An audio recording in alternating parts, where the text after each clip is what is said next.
প্রিয় দর্শক, আপনাদের সবাইকে স্বাগত জানাচ্ছি এনটিভির প্রতিদিনের আয়োজন স্বাস্থ্য প্রতিদিন অনুষ্ঠানে। আপনাদের সঙ্গে আছি আমি ডাক্তার সানজিদা হোসাইন। দর্শক, আজ 6 মার্চ ওয়ার্ল্ড ডেন্টিস্ট ডে। এই উপলক্ষে ডেন্টিস্ট্রি নিয়ে আমরা কথা বলবো। আমাদের মাঝে উপস্থিত আছেন এই বিষয়ের একজন বিশেষজ্ঞ চিকিৎসক। চলুন পরিচিত হওয়া যাক আজকের অতিথির সাথে। ডাক্তার মোহাম্মদ আসাফুজ্জোহা রাজ 1976 সালের আগস্টে মাগুরা জেলায় জন্মগ্রহণ করেন। তিনি 2000 সালে পায়োনিয়ার ডেন্টাল কলেজ থেকে বিডিএস ডিগ্রি অর্জন করেন। বর্তমানে তিনি রাজ ডেন্টাল ওয়ার্ল্ড ও রাজ ডেন্টাল সেন্টারের ডেন্টাল বিভাগের কনসালটেন্ট হিসেবে কর্মরত আছেন। আপনাকে স্বাগত জানাচ্ছি আমাদের অনুষ্ঠানে। আপনাদেরকে স্বাগতম।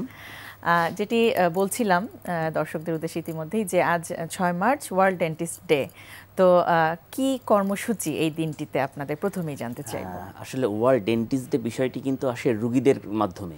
আচ্ছা, সারা বিশ্বে বা উন্নত বিশ্বে এটাকে পালন করা হয় যে ডেন্টাল রোগীরা আছে তারা তাদের ডেন্টিস্টকে বা দাঁতের চিকিৎসককে একটা থ্যাঙ্কস জানায়।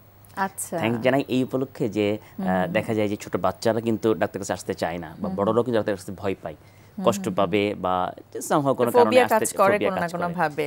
তো সেখান থেকে ডাক্তার সেই রোগীকে ব্যথা কমিয়ে দিচ্ছে এবং দাঁতের চিকিৎসা দিচ্ছে, যেমন এলোমেলো দাঁতকে সুন্দর করছে বা ব্যথা কমাচ্ছে, বিবর্ণ দাঁতকে সাদা করে দিচ্ছে, রোগীর স্যাটিসফাই হয়ে যায়। সৌন্দর্য বৃদ্ধির পাশাপাশি তার দাঁতের যে ফাংশনটা বা কার্যকারিতাটা সেটিকেও রক্ষা করছে।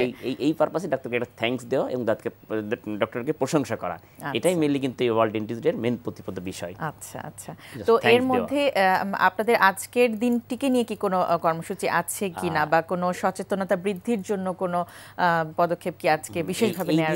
এই দিনে যেমন আমাদের দেশে এই দিনটি এতটা বেশি পপুলার নয় এখনো পর্যন্ত প্রচারের অভাবে। আচ্ছা, তো দেখা যায় বাইরের দেশে বা উন্নত বিশ্বে রোগীরা তাদের ডেন্টিস্টের কাছে এই দিনটাতে যায় তাদেরকে শুভেচ্ছা জানাতে ডাক্তারদেরকে। তখন ডাক্তার একটা ফলো আপ করে, তাদের দাঁতের অবস্থা বুঝে দেখে কি অবস্থা আছে, তার দাঁতের যে গঠন বা দাঁতের অবস্থান অনুযায়ী কি তার প্রিকশন নেওয়া দরকার যাতে করে দাঁতটি আগামী কিছুদিন ভালো থাকে, সেই অনুযায়ী দাঁতের পরিচর্যার বিষয়ে ডাক্তারকে রিভিউ করে, প্লাস ডাক্তার যে একটা ইয়ারলি চেক আপ সেটাও হয়ে যায় এই দিনের উপলক্ষে। আচ্ছা আচ্ছা, তো আপনি যেটি বলছিলেন যে এক ধরনের ভয় কাজ করে এবং সেটি যাতে না হয় বা সেই ভয়মুক্তভাবে আপনারা কাজ করছেন বা ডেন্টিস্ট যারা আছে কাজ করছেন সেটিকে আপনারা আশ্বস্ত করেন রোগীদেরকে। তো আসলে এই ভয়টা কেন, এটি একটু জানতে চাচ্ছি। আসলে ভয়টার কারণ কিন্তু আমাদের দেশের প্রেক্ষাপট একটু ভিন্ন। এই ভয়টির কারণ হচ্ছে যে রোগীদের দেখা যায় একটা প্রিভিয়াস হিস্ট্রি নিয়ে ভয়, তার বাবা দাদা বা এরকম একটা হিস্ট্রি আছে যে তারা দাঁতের চিকিৎসা ভয় পেয়েছিল, ওই ভয়টা এখনো কাজ করছে, এটা একটি কারণ। আরেকটা কারণ হচ্ছে যে এই চিকিৎসার সফলতা নিয়ে ভয় পাই এখনো, যে আমরা একটা ফিলিং করতে যাবো দাঁতে গর্ত হয়েছে, ফিলিংটা আসলে টিকবে কিনা, অথবা দাঁতে ব্যথা হচ্ছে ডাক্তারকে গেলে হয়তো রুট ক্যানাল করতে বলবে, আলটিমেটলি দেখা যাবে রুট ক্যানালের সাকসেস রেট কেমন, একটা ভয় কিন্তু মানুষের মনে এখনো কাজ করে, যে অথবা দাঁতটা ফেলে দেবো, অনেক ব্যথা লাগবে মনে হয়, অনেক রক্ত পড়বে, ব্যথা পড়বে, অনেক কষ্ট পাবো, এই ধরনের একটা ভয় কিন্তু মানুষের মধ্যে কাজ করে। আর লাস্ট যে কাজটি করে সেটা হচ্ছে একটা অর্থনৈতিক ভয়, যে দাঁতের চিকিৎসা করতে যাবো অনেক খরচের ব্যাপার মনে হয়, এর চেয়ে আমি আশেপাশে কোনো ফার্মাসি থেকে ওষুধ কিনে সাময়িক ব্যথাটা কমিয়ে রাখি, এই ধরনের একটা টেন্ডেন্সি দেখা যায়। আপনারা করেন কিভাবে, যেহেতু অনেকগুলো কথা বলেছেন, বিভিন্ন কারণে বিভিন্ন প্রেক্ষিতে ভয়টা কাজ করে বিভিন্ন রকমের, ওই সময় রোগীদের অ্যাসিওর করেন কিভাবে? প্রথম যে কথাটি বললাম যে একটা হিস্ট্রি আছে দাঁতের চিকিৎসা অনেক পেইনফুল চিকিৎসা, এটা কিন্তু একসময় ছিল, কারণ আমি পাশ করেছি 2000 সাল, তার ওই সময় কিন্তু তার আগে ডেন্টিস্টের সংখ্যা ছিল মাত্র 1000-এর মতো, মাত্র 1000। আচ্ছা, ওই সময়ের অবস্থা এই সময়ের অবস্থা কিন্তু এক নয় এখন। এখন কিন্তু অনুমোদিত ডেন্টাল সার্জনের সংখ্যা প্রায় 10,000-এর কাছাকাছি, অনেক বেড়েছে। তো সাধারণত মানুষ কিন্তু এখন ইচ্ছা করলে একটু ভালো সার্ভিস পায়। তো আগে হয়তো মানুষ অনেকটা উপায় ছাড়াই বা একটা কোনো খারাপ জায়গায় চলে যেত দাঁতের চিকিৎসা নিতে, অপচিকিৎসকের ফলে হয়তো ভালো চিকিৎসা পেত না, সেই ভয়টি মানুষের মনে কাজ করে যে আসলে চিকিৎসার সাকসেস রেট বা কত কষ্ট পাবে, এই একটা ভয় মানুষের মনে কাজ করে। তখন কিন্তু বর্তমান প্রেক্ষাপটে কিন্তু অনেক ভিন্ন হয়েছে। এখন ধরেন উন্নত বিশ্বে উদ্ভাবিত যে কোনো ম্যাটেরিয়াল বা যন্ত্রপাতি সহজেই বাংলাদেশে চলে আসছে, সহজেই, খুব তাড়াতাড়ি, এবং আমাদের দেশের ডক্টররা সেগুলোকে সঙ্গে পরিচিত হয়ে সেগুলো পেশেন্টের মুখে সার্ভিসটা দিতে পারছি আমরা। এবং এই যে অ্যানেস্থেসিয়া বা যে অবশ করার যে প্রক্রিয়া সেটিও কিন্তু এখন অনেক আধুনিক হয়েছে, এবং যেমন ছোট বাচ্চাদের এখন ইনজেকশন লাগে না, আমরা সব জেল বা স্প্রে করে দাঁতের অবশ চিকিৎসা করতে পারি, বা বাচ্চাদেরকে বুঝিয়ে কাউন্সেলিং করে চিকিৎসা করাতে পারি। তো এই যে একটা কষ্টের ব্যাপার ছিল বা একটা চিকিৎসা সাকসেস রেট নিয়ে একটা ভয়ের ব্যাপার ছিল, সেটা কিন্তু এখন আর ওই অবস্থায় নাই, যদি রোগীরা একটু সচেতন হয়ে ভালো জায়গায় চিকিৎসা নেয়। তো আপনি যেহেতু ভালো জায়গার কথা বললেন, বা পাশ করা ডেন্টাল সার্জন, যেটি আসলে আমরা এই বিষয়টা নিয়ে একটু জ্ঞানের দিক থেকে পিছনে আছি যারা সাধারণ মানুষ আছে, একটু জানতে চাই যে আসলে এই যে সত্যিকারের ডেন্টাল সার্জন বা যারা আসলে পাশ করেনি বা অপচিকিৎসক, তাদের মধ্যে পার্থক্য আমাদের সাধারণ রোগীরা কিভাবে বুঝবে? সবাই কিন্তু জাঁকজমকপূর্ণ চেম্বার নিয়ে বসেন। আপনি খেয়াল করেন যে একটা রোগী যখন তার শরীরের অন্যান্য কোনো পার্টে কোনো সমস্যা হয়, যেমন ধরেন হার্ট, কিডনি বা লিভার, তখন কিন্তু সে তার ফ্যামিলি বা তারা কিন্তু একটা ভালো ডাক্তার খুঁজে বের করে নেয়। কিন্তু দাঁতের চিকিৎসার ব্যাপারটা কিন্তু সেরকম ঘটছে না এখনো। মানুষ দেখেছে কোথায় অল্প খরচে চিকিৎসা পাওয়া যায়। দেখা যায় যে মানুষ দেখা যায় যে কোনো কারণেই হোক, সাইকোলজিক্যাল কারণেই হোক, দাঁতটাকে ওইভাবে গুরুত্ব দিচ্ছে না এখনো। হয়তো প্রচারের অভাবে বা ওইরকম প্রপার শিক্ষা নেই দাঁতের ব্যাপার, দাঁতের গুরুত্ব সম্পর্কে। সেই জন্য হয়তো মানুষ ভুল করেই দেখা যায় যে অনেক জায়গায় চলে যায় যেখানে হয়তো সেটা অনুমোদিত ডেন্টাল ক্লিনিক নয় বা সে ডাক্তারটির তেমন প্রশিক্ষণ নেই, সেখানে চলে যায় এবং অপচিকিৎসার শিকার হয়। তো আসলে এটা দেখার বিষয় যেমন আমাদের তেমন প্রশাসনের তেমনি জনগণের সচেতন হওয়া উচিত যে আমি কোথায় চিকিৎসা নিচ্ছি। আমি যেটি জানতে চাচ্ছি যে আমাদের সাধারণ রোগী যারা আছেন তারা কোন বিষয়টা দেখে পার্থক্য করবেন? একটা ডাক্তার একটা মানে বেসিক ডেন্টাল সার্জনের একটা বেসিক ডিগ্রি আছে যাকে আমরা বলি বিডিএস, আচ্ছা, ব্যাচেলর অফ ডেন্টাল সার্জারি। এই ডিগ্রির যার আছে সেই অনুমোদিত ডেন্টাল সার্জন। এর একটা নাম্বার কিন্তু আছে এখন, মানে বাংলাদেশ মেডিকেল ডেন্টাল কাউন্সিল আছে আমাদের একটা সংস্থা, সেখান থেকে কিন্তু প্রতি ডাক্তার একটা নির্দিষ্ট নাম্বার দেওয়া হয় অনুমোদিত ডাক্তারদেরকে। তো এটা কিন্তু এখন তাদের নির্দিষ্ট ওয়েবসাইটে গেলেও পাওয়া যায়। একটু পেশেন্ট যদি একটু সচেতন হয়, পেশেন্ট খুব সহজে জানতে পারবে এখন যে ডাক্তারটিকে আসলে জেনুইন ডক্টর নাকি আসলে যেটা আমরা কোয়াক বলি বা হাতের ডক্টর বলি, এটা কিন্তু এখন ডিফারেন্ট করা সম্ভব যদি পেশেন্ট সচেতন হয়, পেশেন্ট নিজে সচেতন হয় যে আমি একজন ভালো পাশ করা অনুমোদিত ডেন্টাল সার্জনের কাছে গিয়ে আমরা যাতে চিকিৎসা নেব। যাব। আচ্ছা, তো আরো কিছু বিষয় আসবে, এর মধ্যে রোগের কিছু বিষয় রয়েছে যে কোন কোন রোগের ক্ষেত্রে, মুখের রোগের ক্ষেত্রে আসলে ডেন্টিস্ট্রি বা ডেন্টাল সার্জনের কাছে যাওয়া উচিত। সাধারণ রোগগুলো কি মুখের? আসলে ডেন্টাল শব্দের অর্থ কিন্তু শুধু দাঁত নয়, আমরা জানি যে দাঁত সম্পর্কীয়। এখানে কিন্তু মুখের ভিতরে যত পার্ট আছে সবগুলোর সমস্যা নিয়ে কিন্তু একজন মানুষকে ডেন্টাল সার্জনের কাছে আসতে হয়। যেমন আমরা বাইরে থেকে আসি, আমরা ঠোঁট বলি, জিবা বলি, মাড়ি বলি, তালু বলি, মুখের মধ্যে যে পুরা এক লাল কাভার আছে যেটা আমরা মিকস মেমব্রেন বলি সেটা, দাঁত তো আছেই, বাচ্চাদের 20টি দাঁত, বড়দের সেটা পড়ে যে 32টি দাঁত উঠে এটা। তারপরে আমাদের মুখে লালা আসে, সেই লালা গ্রন্থি, আমাদের চোয়ালের হাড়, এমনকি আমাদের যে টেম্পোরারি যে আমরা হা করলে যে জয়েন্টটি, এই জয়েন্টের সমস্যা হলেও কিন্তু রোগীরা ডেন্টাল সার্জনের কাছে আসতে হয়। এটা কিন্তু আসলে অনেক, আমরা শুধু এই যে দাঁতের বিষয় নিয়ে কিন্তু শুধু নেই, যারা ডেন্টালে আছে তাদের সবাইকেই বলবো যে তারা ডেন্টাল সার্জনকে কিন্তু অনেক কিছু জানতে হয়, অনেক কিছু জানতে হয়। হয়। দাঁত কিন্তু মুখে থাকলেও এর সাথে কিন্তু প্রত্যক্ষ বা পরোক্ষভাবে শরীরের সম্পর্ক আছে। অবশ্যই একজন ডেন্টাল সার্জনের জ্ঞানটাও কিন্তু সেই পর্যায়ে রাখতে হয় যে তার সে কি তার হিস্ট্রি আছে, কি তার শরীরের অন্যান্য অর্গানের কি সমস্যা আছে, কি ওষুধ খাচ্ছে সে অন্যান্য সমস্যার কারণে, রোগীর ডায়াবেটিস থাকলে কি ওষুধ খায়, করে ওরাল ক্যান্সার পর্যন্ত কিন্তু এই ডেন্টাল সার্জনরাই দেখছেন। তো একটু যদি প্রসঙ্গে আসি, আমরা কিন্তু দেখি যে মুখে ঘা হয়ে গেলে হঠাৎ করে মানুষ বুঝে না যে কোথায় যাবে, সরাসরি আসলে কি এক্ষেত্রে ডেন্টাল সার্জন না এসে দেখা যায় যে আশেপাশে কোনো জেনারেল ফিজিশিয়ানের কাছে যায় বা কোনো ওষুধের দোকানে যে ওষুধ খাচ্ছে। আসলে মুখের যদি কোনো ক্ষত বা ঘা হয়, সেটা ব্যথা হোক আর না হোক, সেটা যদি 7 থেকে 10 দিনের বেশি স্থায়িত্ব থাকে, তাহলে কিন্তু অবশ্যই কোনো ডেন্টাল সার্জনের কাছে যেতে হবে এই ঘাটি কী টাইপের সেটা দেখার জন্য। কারণ এই নন হিলিং যে আলসার বা ঘাগুলো যদি মুখে দীর্ঘদিন রয়ে যায়, এখান থেকে ক্যান্সার হওয়ার সম্ভাবনা কিন্তু অনেক। এবং বাংলাদেশে কিন্তু এখন এর সংখ্যা, ক্যান্সার রোগীর সংখ্যা কিন্তু অনেক বেশি, ওরাল ক্যান্সার প্রতিনিয়ত বৃদ্ধি পাচ্ছে এবং জ্ঞানের অভাবে সেটি কিন্তু এমন একটা পর্যায়ে চলে যায় যখন তার চিকিৎসা ব্যবস্থা কঠিন হয়ে পড়ে। কিন্তু চিকিৎসা কিন্তু হচ্ছে আমাদের দেশে, খুব ভালোর মতো সফলভাবে হচ্ছে।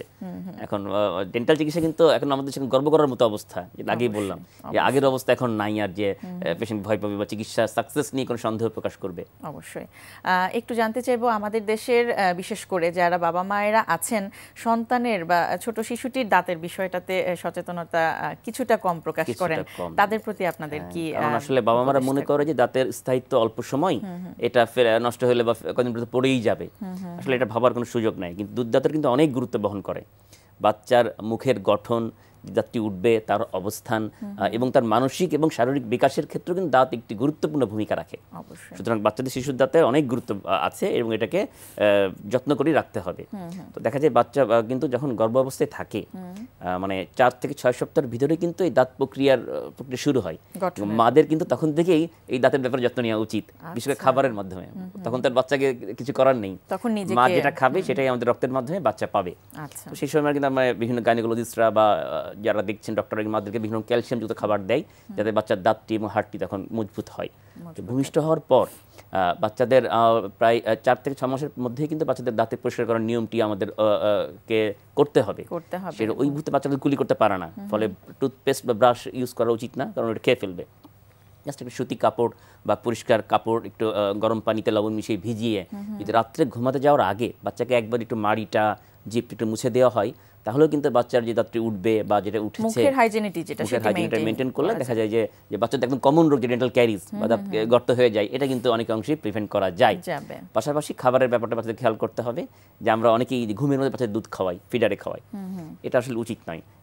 একটু জাগিয়ে যদি খাওয়ানো যায় তাহলে দেখা যায় একটু জাগালে বাচ্চার ঠোঁটটা বা জিভটা মুখটা ঠোঁট নড়লে কিন্তু পরিষ্কার হয়, খাবারের পরে পরিষ্কার করে নিতে হবে অবশ্যই, কারণ এই দাঁতটাই কিন্তু ভবিষ্যতে একজন অ্যাডাল্ট মানুষ যখন হবে সেই শিশুটি, তখনকার যে দাঁতের অবস্থা সেটি কিন্তু অনেকটা ডিপেন্ড করছে এটার উপরে।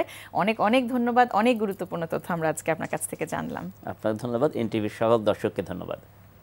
প্রিয় দর্শক, আজ ওয়ার্ল্ড ডেন্টিস্ট ডে উপলক্ষে আমরা ডেন্টিস্ট্রির উপরে অনেক কিছু জেনেছি। আশা করছি আমাদের আজকের অতিথি যেসব পরামর্শগুলো দিলেন সেগুলো আপনাদের উপকারে আসবে। আজকে আমরা দেখাবো ফোরামসের একটা এক্সারসাইজ। এটা এই এক্সারসাইজের মাধ্যমে শুধু আপনার ফোরামসটা হবে না, স্ট্রং হবে না, এর সাথে যে জিনিসটা ডেভেলপমেন্ট হবে আপনার ফিঙ্গার্সগুলো হবে ডেভেলপমেন্ট হবে। যারা ওয়েট ট্রেনিংয়ের সাথে ইনভলভ তাদের অনেকগুলো থাকে বা উইকনেস থাকে। এর আগের দিন আমরা বলেছিলাম যে নেকের কিছু প্রবলেম থেকে যায়, আরেকটা প্রবলেম থেকে সেটা হচ্ছে মানে হচ্ছে ফিঙ্গার্সের। এতে যে জিনিসটা হয় যে আপনার সব জায়গায় ডেভেলপমেন্ট হয়ে যায়, কিন্তু ফিঙ্গার্সগুলো একটা সময় গিয়ে চিকন দেখা যায়, এবং একটা সময় গিয়ে দেখা যায় যে ইউরিক অ্যাসিড ফর্ম করে, কারণ যেহেতু যারা বডি বিল্ডিংয়ের সাথে থাকে ইনভলভ থাকে তাদের ডায়েটে প্রোটিনটা সবসময় হাই থাকে।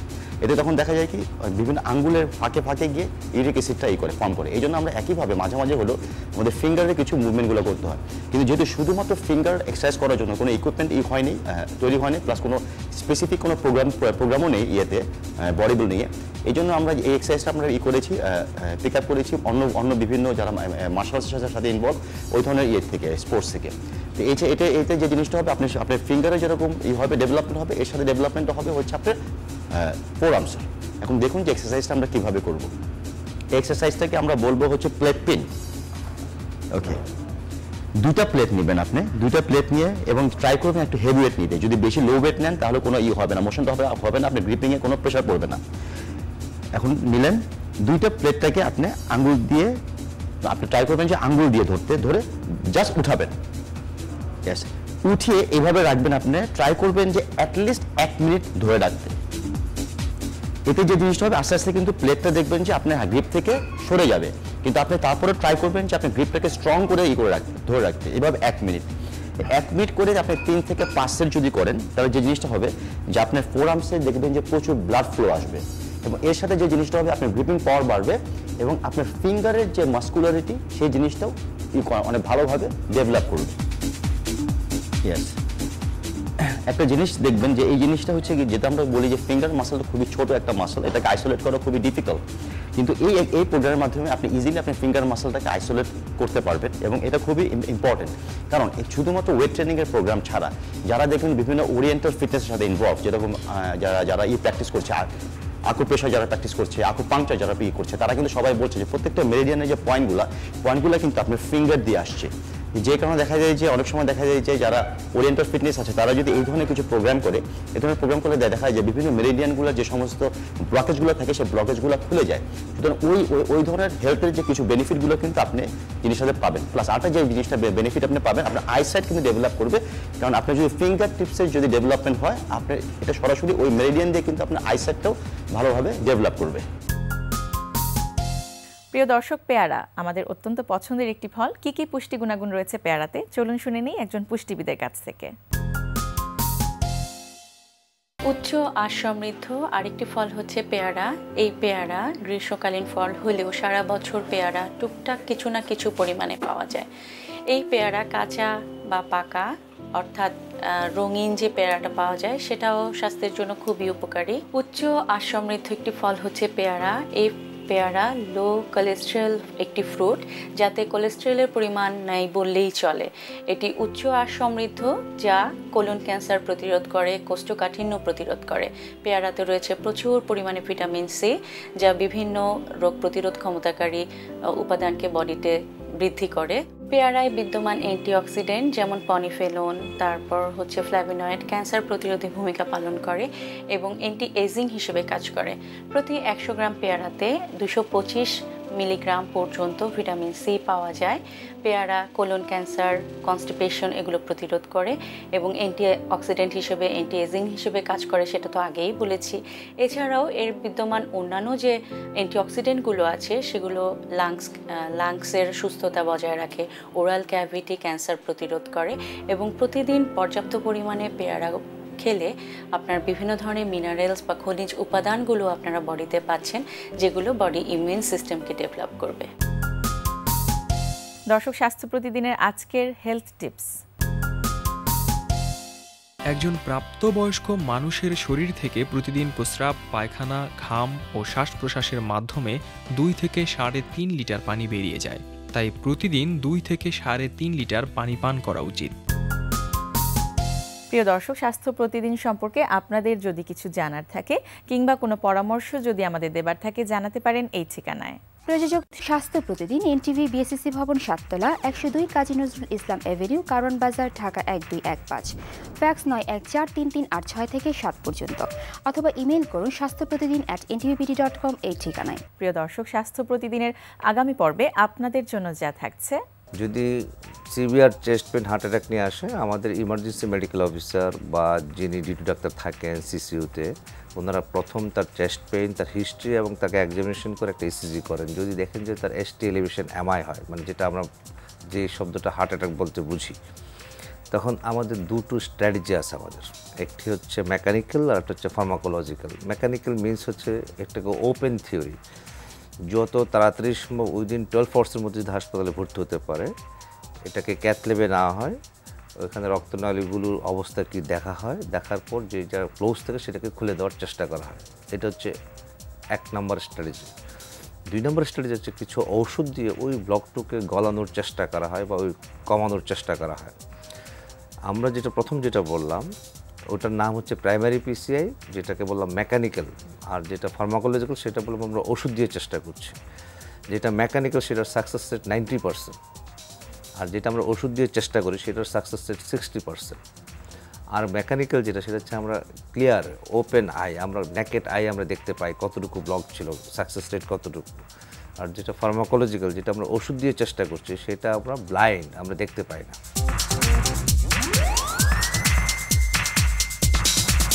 দর্শক, বিশ্বের যে কোনো প্রান্ত থেকে যে কোনো সময় এনটিভিতে সম্প্রচারিত আপনাদের পছন্দের অনুষ্ঠান স্বাস্থ্য প্রতিদিন দেখতে চাইলে ভিজিট করুন আমাদের পূর্ণাঙ্গ ওয়েব পোর্টাল www.ntvbd.com।